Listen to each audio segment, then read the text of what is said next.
उत्तर प्रदेश के हाथरस के फुलरई गांव में मंगलवार यानी माफ कीजिए कल सत्संग में मची भगदड़ में 121 श्रद्धालुओं की मौत हो गई। वहीं 30 से अधिक लोग घायल बताए जा रहे हैं। आपको बताते चले कि इस मामले में पुलिस ने मुख्य सेवादार देव प्रकाश और अज्ञात लोगों के खिलाफ एफआईआर दर्ज कर लिया है, लेकिन पुलिस के इस एफआईआर पर भी कई तरीके के सवाल उठ रहे हैं क्योंकि इसमें सत्संग करने वाले भोले बाबा का नाम ही शामिल नहीं है। आपको बताते चले कि वही यूपी के सीएम योगी आदित्यनाथ के द्वारा हाथरस पहुंचा गया और जहां पर उनके द्वारा सभी व्यवस्थाओं का संज्ञान भी लिया गया। वहीं आपको बताते चले कि सीएम योगी के द्वारा अस्पताल में जिन युवकों का उपचार चल रहा है उनकी भी जानकारी ली गई। आपको बताते चले कि सीएम योगी ने हाथरस पुलिस लाइन में हालात का जायजा लिया है। घटना पर अधिकारियों के मुताबिक सत्संग के आयोजन के लिए अनुमति ली गई थी, लेकिन पुलिस से 80,000 श्रद्धालुओं के शामिल होने की ही अनुमति ली गई थी और इसी के हिसाब से कार्यक्रम स्थल पर प्रशासन के इंतजाम किए गए थे। मंगलवार को सत्संग में 2.5 लाख से अधिक श्रद्धालु आए। आयोजकों ने पुलिस से श्रद्धालुओं की संख्या को छिपाया, लेकिन इस पर भी सवाल उठ रहे हैं क्योंकि सुबह से आयोजन हो रहा था और पुलिस 2.5 लाख लोगों की भीड़ आखिर कैसे नहीं देख पाई। इस हादसे ने पुलिस और प्रशासन की व्यवस्था की पोल खोल कर रख दी है। भगदड़ के दौरान पुलिसकर्मी लाचार दिखाई दिए, तो वहीं जब शव हाथरस के ट्रॉमा सेंटर पहुंचने लगे तो वहां पर भी कोई व्यवस्था नहीं थी। एक श्रद्धालु ने बताया कि जब वह ट्रॉमा सेंटर में गया तो एक जूनियर डॉक्टर और एक फार्मासिस्ट ही वहां पर मौजूद था, सीएमओ भी मौजूद नहीं थे। वहीं आपको बताते चले कि 1.5 घंटे बाद अस्पताल पहुंचे। शुरुआत में डॉक्टर स्ट्रेचर पर ही घायलों का प्राथमिकी उपचार कर रहे थे। अगर स्थिति गंभीर थी तो उसे रेफर क्यों नहीं किया गया। यह हादसा 2 बजे के करीब हुआ था। जब सत्संग के समापन के बाद भोले बाबा वहां से निकलने लगे तो श्रद्धालु उनके चरणों की धूल को छूने के लिए आगे बढ़े और फिर धक्का मुक्की होने लगी। लोग एक दूसरे के ऊपर गिरने लगे, भगदड़ मच गई। वहीं आपको बता दें कि कार्यक्रम स्थल के पास में दलदली खेत था और यहां कई लोग फंसे। कीचड़ में कई लोग गिरे, कई महिलाएं जो हैं वो उस दौरान बेहोश हो गई। पुलिस के मुताबिक कार्यक्रम स्थल पर जिस समय भगदड़ हो रही थी, सेवादार और आयोजक चुपचाप देखते रहे, किसी ने कोई सहयोग नहीं किया। फिर एक एक कर सभी घटनास्थल से खिसक गए। आपको बताते चले कि पुलिस ने ही घायलों को अस्पताल पहुंचाया और इस हादसे पर पीएम नरेंद्र मोदी और सीएम योगी ने दुख जताया। आपको बताते चले कि सीएम योगी ने हादसे के लिए जांच के आदेश दिए हैं और इसके लिए वरिष्ठ अधिकारियों की एक टीम को भी गठित किया गया है। इस टीम में डीआईजी रैंक के अधिकारी शामिल हैं। हादसे पर पीएम नरेंद्र मोदी ने भी दुख व्यक्त करते हुए ट्वीट किया है। वहीं आपको बता दें कि इस हादसे पर नेता प्रतिपक्ष राहुल गांधी ने भी ट्वीट कर कहा कि उत्तर प्रदेश के हाथरस में सत्संग के दौरान मची भगदड़ से कई श्रद्धालुओं की मृत्यु का समाचार अत्यंत ही पीड़ादायक है। तो वहीं हादसे पर समाजवादी पार्टी सांसद अखिलेश यादव ने कहा, यह बहुत ही दर्दनाक है। जिन परिवारों के सदस्यों की जान गई है उन्हें दुख सहन करने की शक्ति मिले। जो हादसा हुआ है यह सरकार की लापरवाही है।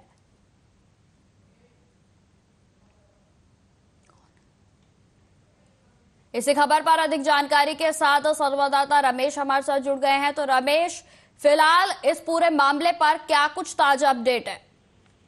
और देखिए, यहाँ जो हाथरस में ये कांड हुआ है, यहाँ देखा जा रहा है कि लगातार जो लोगों की जब संख्या बढ़ रही थी तभी प्रशासन को वहां पर कार्रवाई करनी चाहिए थी, लेकिन प्रशासन ने कार्रवाई नहीं करी। जो परमिशन थी वो बेहद कम लोगों की थी और उसके बाद 2.5 लाख के करीब जब लोग पहुंचे और जब ये हादसा हुआ उसके बाद शासन प्रशासन जब अलर्ट मोड पर आया तो सीएम योगी आदित्यनाथ ने आज बयान दिया है। उन्होंने कहा कि हम इस पर जुडिशली कार्रवाई के लिए जांच के लिए बैठाएंगे और उसमें हमारे जो जांच में करने वाले जो भी अधिकारी होंगे वो होंगे हाई कोर्ट के रिटायर्ड जज होंगे और पुलिस के आला अधिकारियों को मिलाकर जुडिशरी जांच की जाएगी। जो भी आरोपी होंगे इस जांच में सामने आएंगे उन पर कड़ी से कड़ी कार्रवाई की जाएगी ताकि लोगों को जो जिनकी जानें गई हैं उनको न्याय मिल सके। और अगर इस प्रकार की घटना में कोई अन्य रूप सामने आता है, कोई राजनीतिक कारण आता है तो उसको लेकर भी कार्रवाई की जा सके। और साथ ही साथ जैसा कि तमाम विपक्ष के नेता भी ट्वीट कर रहे हैं, अपनी अपनी संवेदनाएं प्रकट कर रहे हैं और सवाल भी उठा रहे हैं इस घटना पे कि इतनी बड़ी भगदड़ की घटना होती है उसके बाद प्रशासन इतनी देर बाद हाई अलर्ट पे आता है, जबकि शासन को तुरंत ही अलर्ट जोन पे आना चाहिए था। और बताया जा रहा है, जैसे कि हम कल से नजर भी रख रहे हैं इस घटना पे, हाथरस की घटना ये अपने आप में बेहद ही और चिंताजनक जिसे कह सकते हैं, क्योंकि ऐसी घटनाएं जब होती हैं तो कहीं ना कहीं सवालिया निशान तत्कालीन सरकार पे भी उठाए जाते हैं और जो स्थानीय प्रशासन है उस पे भी ये सवाल उठाए जाते हैं। और जैसा देखा कि कल जब ये घटना हुई और भगदड़ हुई, भगदड़ के बाद स्थानीय प्रशासन अलर्ट मोड पर आया, लेकिन आयोजकों पे जो कार्रवाई होनी चाहिए थी वो 24 घंटे के देरी के बाद हुई। और इसमें जो एफआईआर दर्ज की गई है उसमें आयोजकों के खिलाफ सीधी सीधी कार्रवाई दर्ज करी गई है, एफआईआर दर्ज कर ली गई है। गिरफ्तारी के लिए लगातार टीमें जारी हैं और जितनी भी टीमें वो लगातार दबिश दे रही हैं। लेकिन बाबा जो हैं, जिन बाबा के लिए लोग आए थे, और बाबा का एक बयान था वहां पे कि जो मेरी चरण के रज लेंगे उनका जीवन उद्धार हो जाएगा। तो उस रज के चक्कर में जो ये जो भगदड़ मची है, तो बाबा के ऊपर अभी कोई कार्रवाई होती हुई नजर नहीं आ रही है और शासन प्रशासन बाबा को लेकर मौन नजर आ रहा है। लेकिन हालांकि विपक्ष के लोग भी सवाल उठा रहे हैं कि अगर ऐसा होता है तो आयोजक के साथ साथ बाबा पे भी कार्रवाई की जाए। वहीं हाथरस की घटना से सरकार भी सबक ले रही है, लेकिन और सरकार ने साफ तौर पे कह दिया कि जुडिशरी के द्वारा हम जांच करवा रहे हैं, जांच बैठाई जा रही है। जांच में जो भी रिजल्ट आता है उस रिजल्ट को हम सबके सामने लाएंगे और जो भी दोषी होगा उस पर कड़ी से कड़ी कार्रवाई की जाएगी। ऐसी कार्रवाई की जाएगी कि पूरा देश देखेगा कि कार्रवाई की गई है। क्योंकि 121 से ऊपर की घटनाएं जो आधिकारिक रूप से बताई हैं कि 121 से अधिक लोगों की मौत हुई है, जिसमें कि सबसे ज्यादा महिलाएं, बच्चे वह पुरुष पाए हैं। सबसे अधिक जिनकी मौतें हुई हैं वो महिलाएं और बच्चे थे, जो बेचारे मासूम थे और इस भीड़ में अपनी श्रद्धा को लेकर शामिल होने आए थे। तो इस प्रकार के हादसे के शिकार हो गए हैं। उनको लेकर शासन लगातार कोशिश कर रहा है कि सबकी गिनती हो सके, सभी के जो परिजन हैं उनको संवेदनाएं प्रकट कराई जा सके, उनसे मिलकर और जो भी चीजें हो सकती हैं वो की जा रही हैं। जिस तरीके से अभी आपने जानकारी दी कि प्रशासन पर कई तरीके के सवाल खड़े हो रहे हैं, लेकिन वही प्रशासन की बात की जाए तो बड़े अधिकारियों का ये कहना है कि जो हमसे परमिशन ली गई थी वो 80,000 लोगों के आने की ली गई थी, लेकिन जो आंकड़ा था वो 2.5 लाख से भी ऊपर का था। तो इस पर क्या कुछ जानकारी है? देखिए, प्रशासन का तो सबसे साफ तौर पे ये कहना है कि जो हमसे जब परमिशन मांगी गई थी वो 80,000 लोगों की थी, लेकिन जब पंडाल में लोग आना शुरू हो गए, इन्हें तो साफ तौर पे पता रहता है कि जब प्रशासन के लोग वहां मौजूद होते हैं, पुलिस व्यवस्थाएं होती हैं, मेडिकल की व्यवस्था होती है और आला अधिकारी जो एडीएम एसडीएम होते हैं वो तब वहां पे मौके पे मौजूद होते हैं। उन्हें पता होता है कि हमारे क्षेत्र में इतना बड़ा कार्यक्रम हो रहा है जहाँ पे अन्य जिले को लोग आ रहे हैं, पूरे मंडल के लोग आए। तो क्या शासन को ये नजर नहीं आ रहा था कि 80,000 के ऊपर जैसी संख्या बढ़ रही थी, जब व्यवस्थाएं वहां खराब हो रही थी, तो क्या शासन प्रशासन जो पुलिस प्रशासन है उन्होंने वहां लोगों को नहीं रोका, अनाउंसमेंट नहीं कराया, या आयोजक जो आयोजन करने वाली समिति थी उनसे ये आवेदन नहीं करा कि आप लोग इन लोगों को रोकिए कि अब ज्यादा से ज्यादा लोग अपने घरों से ना आए इस कार्यक्रम में, क्योंकि लगातार भीड़ बढ़ती जा रही है। वो कहीं ना कहीं एक हादसे की ओर ले जा रही थी, लेकिन शासन सिर्फ मौन रहा और वहां पे मौके पे जो कार्रवाई होनी थी शासन ने कार्रवाई नहीं करी। और शासन की भी लापरवाही इसमें साफ तौर पर नजर आ रही है। अगर शासन मौके पे कार्रवाई करता, इन लोगों को रोकता, तो शायद इतना बड़ा हादसा नहीं हो पाता और इस 121 लोगों की जान में बहुत ही कमी आ सकती थी। हो सकता था कि 10 या 5 लोगों की ही मौत होती। बिल्कुल रमेश, अगर बात की जाए स्वास्थ्य विभाग की, तो स्वास्थ्य विभाग पर भी कई तरीके के सवाल खड़े हो रहे हैं, क्योंकि जैसे ही यह जो हादसा है वो हुआ, उसमें जैसे ही लोग अस्पतालों की ओर भागने लगे तो अस्पतालों में जो अव्यवस्था थी उसकी वजह से भी कई जानें जो है वो चली गई। देखिए, ये साफ तौर पे देखा जाता है कि जब ऐसे बड़े हादसे होते हैं तो स्वास्थ्य विभाग सबसे सड्डी साबित होता है, क्योंकि स्वास्थ्य विभाग की जो व्यवस्थाएं होती हैं 300 से 400 लोगों की व्यवस्था होती है। अस्पतालों के 500 बेड के हद करके अस्पताल होते हैं और ग्रामीण क्षेत्रों में तो देखा जाए कि बेडों की संख्या बहुत कम होती है, जैसा कि अभी हुआ। फिर आनंद फानन में इन्होंने आगरा से टीम मंगाई और अन्य डिस्ट्रिक्ट की जो स्वास्थ्य की टीम है वो पहुंची है। अगर लोगों को मौके पे अगर इलाज मिलता तो शायद कुछ मौतों की जो आंकड़ा है वो शायद कम हो जाता, वो हो नहीं पाया सके। बिल्कुल रमेश, आखिरी सवाल, इस मामले में अभी तक भी एक भी गिरफ्तारी जो है वो नहीं की गई है, तो ये भी जो है कहीं ना कहीं प्रशासन के ऊपर कई तरीके के सवाल खड़े करता है। देखिए, मैं आपको जानकारी दे दूं, यहाँ पे मैं मौके पे स्थिति को देखा जा रहा है। जैसे कि आज जिला प्रशासन की ओर से जो आयोजक समिति के सदस्य थे उनके खिलाफ एफआईआर दर्ज कर ली गई है और कार्रवाई पुलिस के द्वारा बताया गया है। वहाँ के एसएसपी और एडीएम वगैरह ने उस सबने जानकारी दी है कि हमारी जो टीमें हैं वो दबिश दे रही है, आयोजकों को गिरफ्तार जल्द से जल्द कर लिया जाएगा। उनकी गिरफ्तारी के लिए टीमें चारों तरफ रवाना हो चुकी हैं। ठीक है रमेश, तमाम जानकारी के लिए आपका बहुत बहुत धन्यवाद। तो जिस तरीके से लगातार हाथरस में जिस तरीके का हादसा हुआ है वो अपने आप में जो तस्वीरें सामने आई हैं वो बेहद ही दर्दनाक है, क्योंकि 121 लोगों की मौके पर ही मौत हो गई, और जिसमें आपको बताते चले कि पुलिस प्रशासन की बात हो या फिर स्वास्थ्य विभाग की बात हो, दोनों पर कई तरीके के सवाल खड़े हो रहे हैं।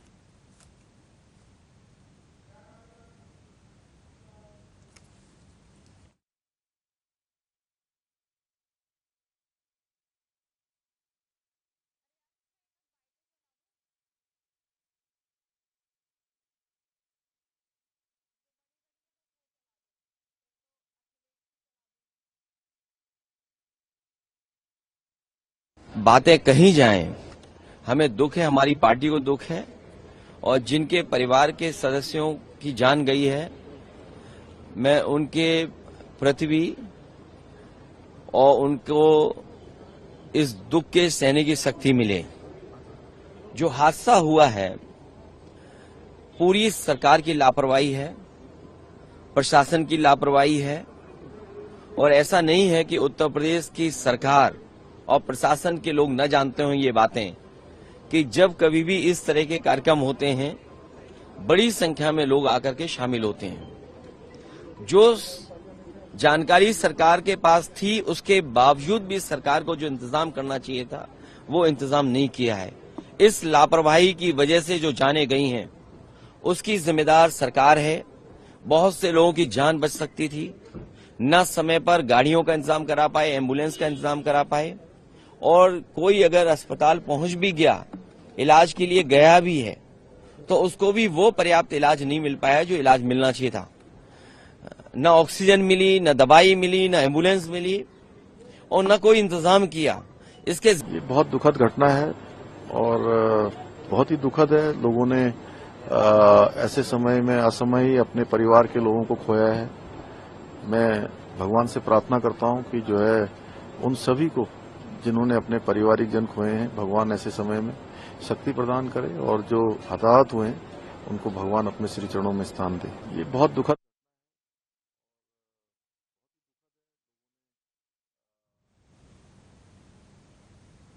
खबरों में आगे बढ़ते हैं। बिहार में लगातार पुलों के गिरने का सिलसिला जारी है, और इसी कड़ी में बुधवार यानी आज फिर से एक छपरा का नाम जो है अब वो जुड़ गया है। आपको बताते चले कि जहां जनता बाजार के डोरनाथ मंदिर के समीप नदी पर 10 साल पहले बना पुल ध्वस्त हो गया है, वहीं आपको बताते चले कि इकमा के पूर्व विधायक धूमल सिंह की ओर से यह पुल 10 साल पहले बनवाया गया था, और आज इस पुल ने भी दम तोड़ दिया है। मिली जानकारी के अनुसार 2014 के तत्कालीन विधान परिषद सदस्य डॉक्टर महाचंद्र सिंह की ओर से भी इस पुल के निर्माण में विधायक निधि से सहायता दी गई थी, लेकिन आज इस पुल ने भी दम तोड़ दिया है। पुल ध्वस्त होने का एक वीडियो भी सामने आया है जो इस समय हम आपको दिखा रहे हैं। आपको बताते चले कि जिसमें साफ तौर पर देखा जा सकता है कि यह पुल किस प्रकार से भरभरा कर नीचे गिर गया।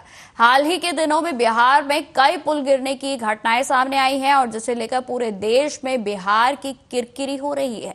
इसके पहले छपरा में पहले भी बिशनपुर के पास रेलवे ओवरब्रिज ध्वस्त हो गया था, और जिसे लेकर काफी हंगामा भी हुआ था।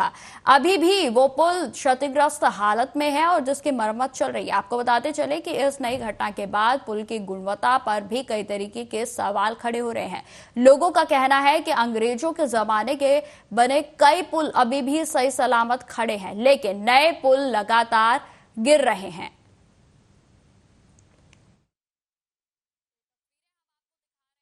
कि बीते 10 दिनों के भीतर बिहार के पुलों की है, जिसमें कि आप देख सकते हैं कि किस तरीके से ये जो तस्वीरें हैं वो कितने अपने आप में भयावह हैं, कि जो पुल है वो ताश के पत्तों की तरह खिलरते हुए नजर आ रहे हैं, जिसमें कि आप साफ तौर पर देख सकते हैं। पहली तस्वीर में आप देखेंगे किस तरीके से पुल जो है पूरे तरीके से धराशायी हो गया, वहीं दूसरी तस्वीर भी बेहद भयावह है। वहीं तीसरी तरफ आप देख सकते हैं कि किस तरीके से निर्माणाधीन पुल जो कि अभी निर्माण के अंतर्गत हैं उनकी भी हालत इतनी जर्जर हो चुकी है, जो कि इनके भविष्य को साफ तौर पर दिखाती है, क्योंकि निर्माणाधीन पुल ही इतनी बुरी हालत में है कि वो ध्वस्त हो गए हैं। वहीं आप चौथी तस्वीर देखिए, जिसमें कि आप देख सकते हैं कि नदी के ऊपर यह पुल है और वह किस तरीके से ध्वस्त हो गया है। गनीमत यह रही कि पुल के ध्वस्तीकरण के समय कोई भी उस पर नहीं था, कोई जनहानि जो है वो सामने नहीं आई है इसको लेकर। वहीं आप पांचवी तस्वीर देखिए, जो कि 28 तारीख की है, 28 जून की तस्वीर है, जिसमें कि आप देख सकते हैं कि बीच नदी के पुल किस तरीके से धराशायी हो गया और उसका मलबा जो है वो पूरे तरीके से नदी में फैल गया है। वहीं यह जो आखिरी तस्वीर है वो आज की तस्वीर है, जो कि छपरा की है, जिसमें कि आप देख सकते हैं कि किस तरीके से पुल पूरे तरीके से ध्वस्त हो गया है। इसी खबर पर अधिक जानकारी के साथ संवाददाता अनूप नारायण हमारे साथ जुड़ गए हैं। तो अनूप नारायण, लगातार हम आपसे पुलों पे गिरने के अपडेट लेते रहते हैं और आज फिर से छपरा में पुल गिर गया है, क्या कुछ ताजा अपडेट है आपके पास?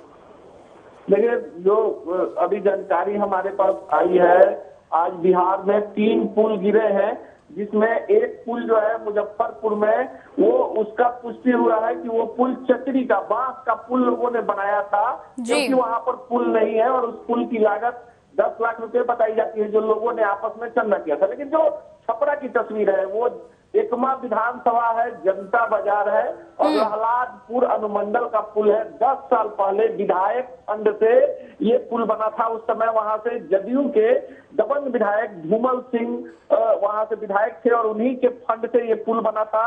और ये जो जनता बाजार है, उस वहां पर एक काफी ऐतिहासिक मंदिर है, ढोर स्थान, वहां लोग पूजा करने जाते हैं और वही बीच नदी पर ये पुल था और महज 10 साल पहले बना था। ये पुल ध्वस्त हुआ, लेकिन इससे 2 घंटा पहले एक और पुल ध्वस्त हुआ। वो पुल महाराजगंज अनुमंडल में है, जो वहां से पहले पुल से वहां की दूरी 5 किलोमीटर की है और वहां पर एक काफी ऐतिहासिक गांव है भिक्खा बांध, जहां से भगवान बौद्ध के कई सारे अवशेष मिले हैं। तो वहां पर भी एक पुल ध्वस्त हो गया है।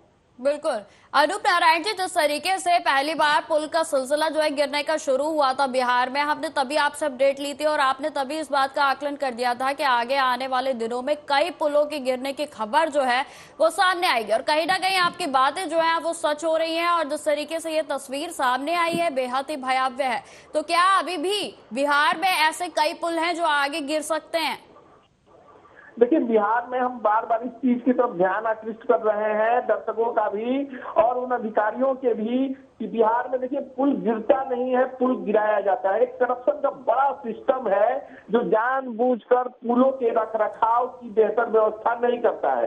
अगर पुल अंग्रेज के जमाने का बना हुआ है तो आप कह सकती हैं कि काफी जर्जर स्थिति में हो, लेकिन जो पुल 10 साल पहले बना है और वो पुल गिर रहा है, तो कहीं ना कहीं इसमें बनाने में तो बड़ा करप्शन हुआ होगा। और देखिए, बिहार में बिहार राज्य पुल निगम एक संस्था है जो बिहार में पुलों का निर्माण करती थी, लेकिन बिहार राज्य पुल निगम की जगह प्राइवेट एजेंसियों को बिहार में पुल बनाने का काम दे दिया गया है और बिहार राज्य पुल निगम सिर्फ पुलों के मेंटेनेंस का काम देखती है। तो कहीं ना कहीं कई स्तरों पर भ्रष्टाचार है और अभी जो जानकारी है कि कई सारे बड़े पुल भी बिहार में गिरेंगे अगले 2-4 दिनों में, जैसे जैसे नदियों का जलस्तर बढ़ेगा। अनूप जी, ये बिल्कुल बात जो है वो सही साबित हो रही है कि जो अंग्रेजों के समय के पुल थे वो अभी तक जो है चल रहे हैं, लेकिन जो कुछ सालों पहले 10 सालों के भीतर भी अगर उनके बनने की बात है तो वो अभी ध्वस्त हो रहे हैं। तो एक बहुत बड़ा जो मिलावट है या फिर कहा जाए कि निम्न तरीके का जो प्रोजेक्ट है वो यूज किया जा रहा है। देखिए, बिहार में पुलों का खेल काफी पुराना है।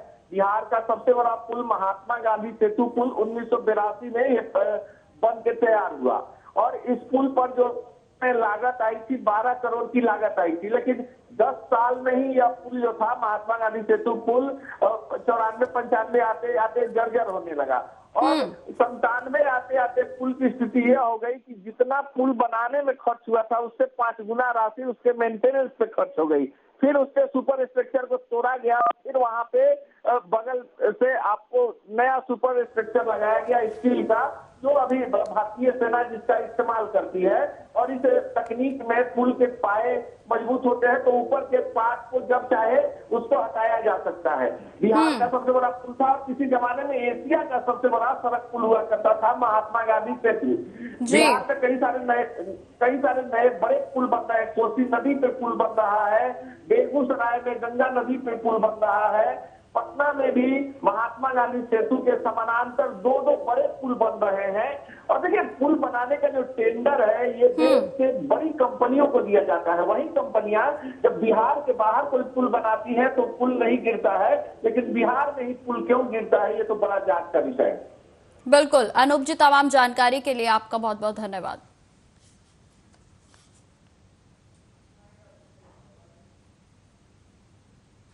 तो फिलहाल इस बुलेटिन में इतना ही। देश दुनिया की तमाम खबरों की जानकारी के लिए बने रहे हमारे साथ। नमस्कार।